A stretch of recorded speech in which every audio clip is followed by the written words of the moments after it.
menanyakan bagaimana kondisi keadaan ke depan. Ya, memang sebelumnya saya sudah pernah prediksi, tapi entah mengapa sahabat Feni Rama official ini banyak sekali yang terus-terus DM di IG, di TikTok, admin beritakan kepada saya bahwa minta kabar bagaimana ke depan gitu ya.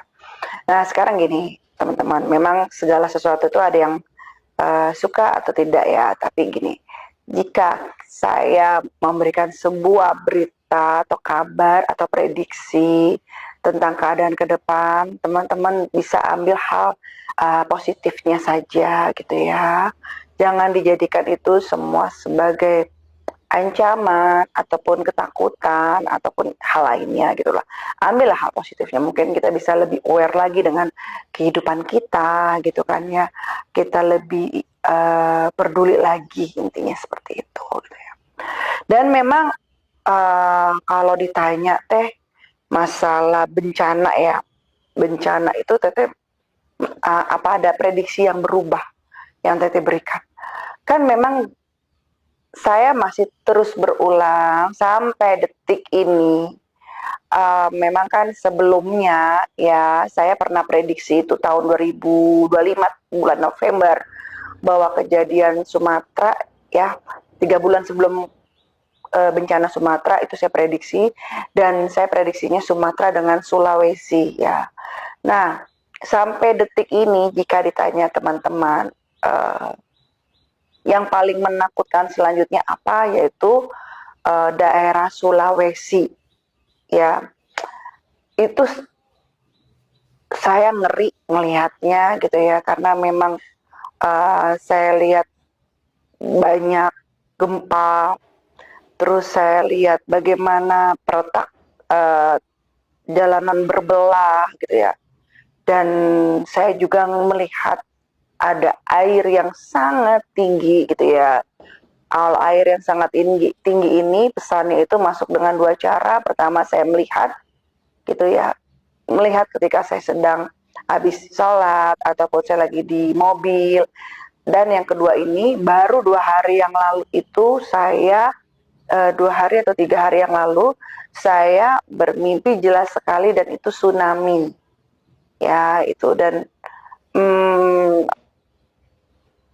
lumayan lebar kawasannya, karena sampai ke air itu sampai menyentuh ke tengah lah, inti seperti itu. Dan lumayan dalam gitu ya, sampai tengah pun, daratan pun juga lumayan dalam gitu ya. Dan itu yang membuat saya sedikit khawatir ya, tapi kan tidak boleh yang berlebih, karena kita kembalikan semua kepada Allah Subhanahu wa Ta'ala. Nah saat itu tuh posisinya saya memang melihat keadaan itu semua gitu. Memang banyak tangisan, kesedihan, terus kehilangan ya. Kehilangan itu bisa kehilangan orang-orang terdekat, dan bisa juga kehilangan benda-benda gitu ya. Itu yang saya rasakan seperti itu. Dan daerah yang saya khawatirin itu memang kan di daerah untuk gempa itu memang saya khawatir di daerah Palu ya, di Palu gitu. Terus udah gitu daerah Gorontalo,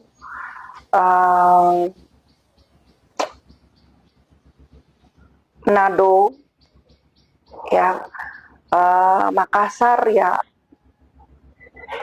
saya juga khawatir. Namun untuk goncangan gempa itu lebih tinggi yang di pesisir pantai, itu tinggi sekali. Dan Palu ya, saya lihat di sini juga agak tinggi untuk gempanya gitu ya. Dan saya melihat ada sebuah bencana besar. Teman-teman yang setia mengikuti berita saya itu sepertinya paham ya. Saya sudah memprediksi ini dari bulan November 2025 ya, jadi bukan maksudnya saya bicara sekarang terus baru cerita sekarang gitu kan, enggak seperti itu gitu ya. Saya udah prediksi lama dan kok makin kesini makin saya merasakan itu gitu ya. Tanah, masih gejolak tanah dan air tuh di daerah Sulawesi ya, dominan tanah air tuh di daerah Sulawesi. Nah kalau untuk airnya itu bukan dari hujan, bukan, tapi airnya itu memang banjir ya. Banjirnya itu uh, puncaknya itu datang dari laut, tetapi sebelum itu ya dari sungai ataupun dari kiriman dari ya uh, gunung gitu ya. Intinya ada karena dari geseran gempa ini nih akhirnya mengakibatkan sebuah tata letak yang berubah dan ada yang terbuka gitu loh, titik air, sumber air yang terbuka karena ada geseran ini gitu loh ya. Itu yang terjadi sebenarnya di Sulawesi seperti itu gitu. Nah, saya cuma bisa kasih saran untuk yang berada di daerah Sulawesi, bila mana ada tanggul-tanggul, ya mohon diperbaiki atau direnovasi ya. Sekiranya memang namanya air itu kan tidak mudah ditampung, apalagi kapasitas besar. Setidaknya meminimais gitu, meminimais keadaan banjir gitu ya, karena saya melihat ada tanggul-tanggul yang akan lepas gitu ya. Itu yang bocor gitu ya, tidak terkondisikan dengan baik.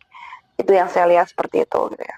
Oh iya, terus kemarin ada yang bilang ke saya, Tete, prediksi Tete yang ada kebakaran besar daerah perkantoran udah kejadian teh gitu ya.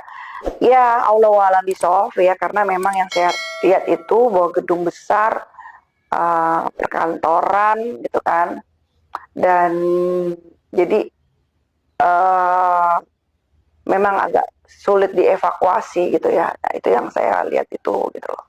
Dan udah kejadian ya katanya ya innalillahi wa inna ilaihi rajiun, segala yang datang kita kembalikan kepada Allah Subhanahu wa taala atau kepada Tuhan yang Maha Esa gitu. Nah, itu dia maksud saya ketika saya memprediksi, ya saya tidak memaksa untuk percaya percaya gitu ya. Tapi ambil sisi positifnya aja, sisi baiknya aja gitu. Dan selanjutnya gitu ya, itu untuk tanah dan tsunami gitu ya. Selanjutnya untuk hujan, angin ya, angin besar itu saya masih merasakan di daerah Nusa Tenggara Timur ya. Itu ujiannya angin. Itu angin ya, memang hujan ya, tapi disertai oleh seperti kayak apa, badai hujan lah gitu ya. Jadi hati-hati untuk pengendara di jalan ya, mau motor mau mobil ya sama aja namanya pengendara ya, kita kan doakan semuanya selamat ya. Jadi nggak dikhususkan untuk motor atau dikhususkan untuk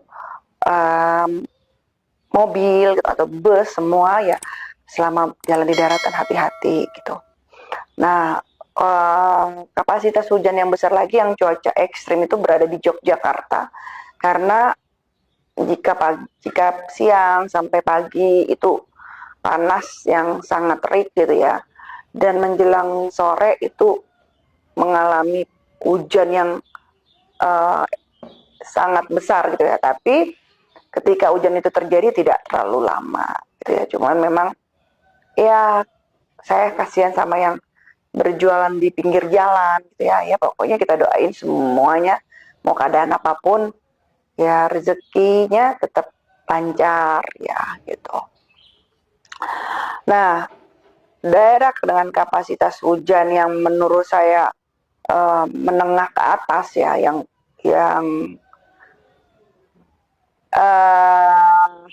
lumayan deras itu memang di daerah Jawa Barat.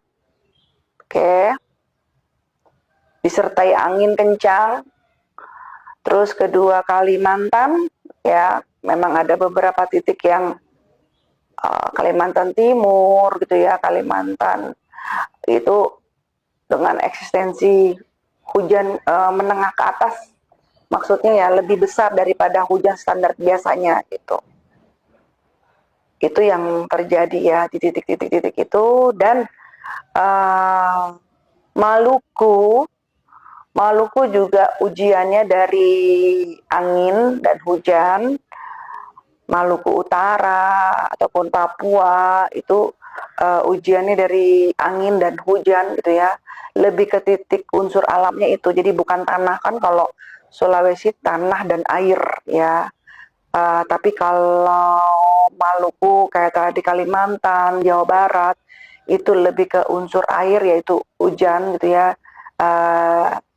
Yogyakarta gitu ya, dan angin. Tapi kalau Jogja itu karena memang cuacanya ekstrim aja, dari yang panas gitu ya, terus nanti sorenya tuh hujan deras gitu, tapi tidak lama, tidak yang sampai semalaman seperti itu, tidak gitu ya. Itu yang terjadi seperti itu. Nah, kalau untuk masalah ada lagi yang tanya untuk masalah satanik atau bagaimana gitu ya, sebuah event-eventnya, sebuah acaranya gitu ya. Sebenarnya gini ya, ini kan udah ada sejak lama.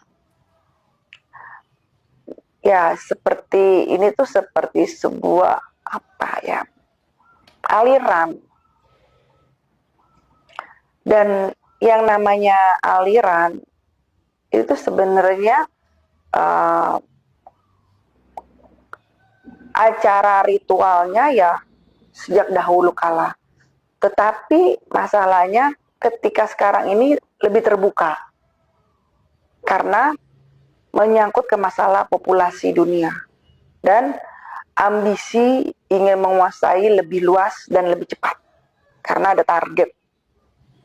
Yang terjadi itu ada target, perasaan saya, feeling saya. Jadi ya memang banyak plan A, plan B, plan C, plan D yang direncanakan, tetapi tidak memberikan dampak signifikan kepada kita karena semua itu kembali kepada kebaikan Tuhan gitu ya. Andai pun itu berjalan, itu sebenarnya bukan karena Tuhan tidak sayang, tapi ujian buat diri kita sendiri. Datangnya ke masalah apa? Keyakinan kita gitu loh. Apakah keyakinan kita kepada Allah, Tuhan Yang Maha Esa, baik? Itu sebenarnya ujiannya ke situ tuh. Sebenarnya mudah aja kalau untuk dihilangkan, dimusnahkan gitu ya. Kalau Tuhan aja bisa menciptakan alam semesta, kenapa hanya untuk sekedar itu aja tidak bisa gitu ya. Itu semua karena kembali kepada menjadi ujian buat diri kita gitu. Jadi teman-teman, nanti ke depan itu memang akan banyak tawaran-tawaran, tetapi tidak secara vulgar ya. Dan kali ini masuknya bukan ke agama lagi, tetapi kepada organisasi gitu. Bisa jadi organisasi ini bertitik kepada organisasi, ada yang memanfaatkan sisi human, sisi kemanusiaan. Nah itu hati-hati gitu ya, tapi tidak semua seperti itu.